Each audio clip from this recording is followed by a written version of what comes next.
European Union member states are increasingly demanding Michel Barnier take a much harder line over fisheries in trade talks with the UK, potentially handing a huge boost to Boris Johnson as negotiations enter a critical phase.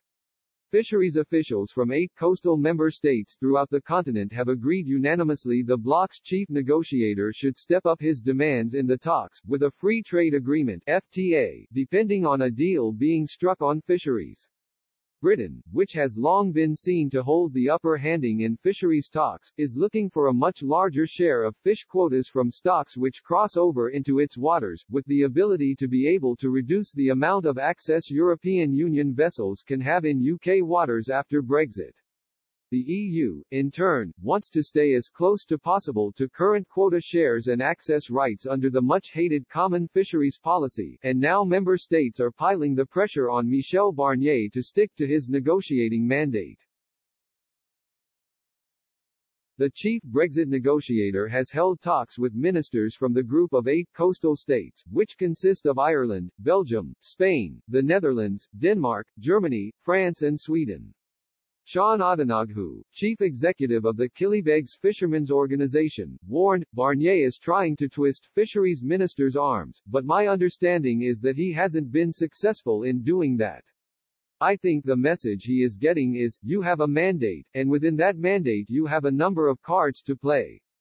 EU officials insist an FTA is not possible without a deal on fisheries, which they think provides Mr. Barnier with considerable leverage, but some fisheries organizations fear he is not yet using that advantage handed to him. Mr. Odenoghu warned, fisheries is linked to the wider trade negotiations. All we hear is that the linkage is there, but what use of the linkage is being made? There's absolutely zero being said about that.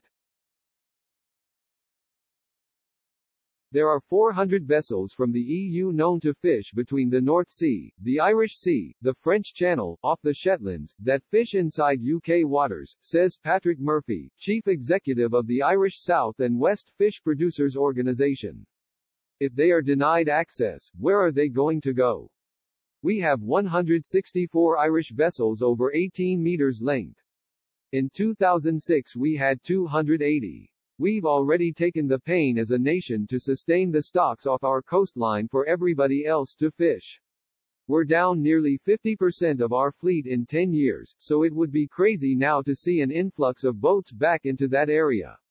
That would harm the biologically sensitive areas of our fishing waters. That would harm everybody. Michel Barnier was given the task to keep the status quo for the good of everybody, including the UK. Brussels correspondent Nick Gutteridge tweeted, someone on the EU side recently observed that the UK is making Barnier's job easy by not offering up any compromises, meaning he's under no real pressure. Here are EU coastal states returning the favor to Frost. Fisheries is the UK's main leverage, and this just reinforces that.